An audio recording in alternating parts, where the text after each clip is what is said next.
St. Olaf's Church is a Church of England parish church in Poughill, Bude, Cornwall. It is a Grade I listed building. History. The font dates to the 13th century.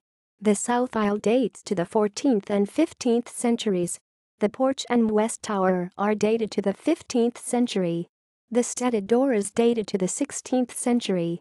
The church seats 300 persons and is dedicated to the Norwegian king and so-called martyr, St. Olaf, Olaf II of Norway.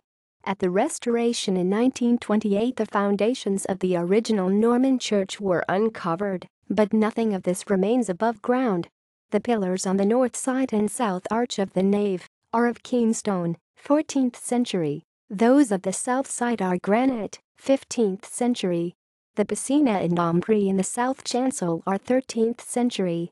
Inside the church is a wall of frescoes. The frescoes date from about 1470 and depict St. Christopher. They were discovered in 1894 beneath the whitewash.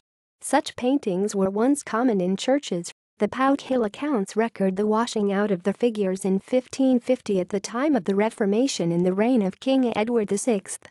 According to the legend, St. Christopher was a heathen giant who, on turning Christian, was instructed by a holy hermit to carry travelers over a dangerous ford, and who, one stormy night, carried the child Jesus on his shoulder. Organ.